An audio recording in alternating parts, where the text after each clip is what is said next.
Hi, my name is Heather Kelly. I'm a dental hygienist with TePe Oral Hygiene Products. I'm here to introduce you to the TePe products and how to use them. TePe Angle are small brushes specially designed to clean between your teeth, where a regular toothbrush does not reach. The TePe Angle has a long handle and an angled head for easier access between the back teeth, especially from the inside of the mouth. The wire is plastic coated, safe to use around dental implants and natural teeth. There are 6 different sizes, allowing the brush to meet the needs of many different shapes and sizes of the spaces between your teeth.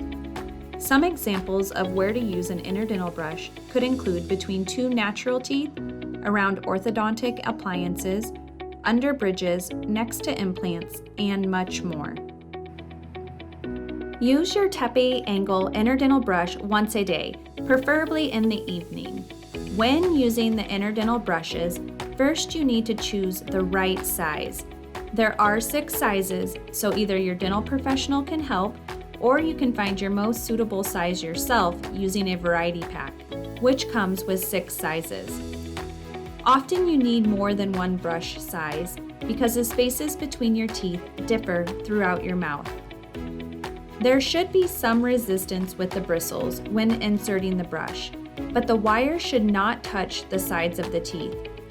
Once you find your perfect size, insert gently, move the interdental brush full length back and forth a few times. Do not force the brush into a space. Work it in gently or choose a smaller size. Rinse and let the brush air dry after use. Change the brush when the bristles become worn. Thank you for taking the time to learn about our products. Please visit our website for more information.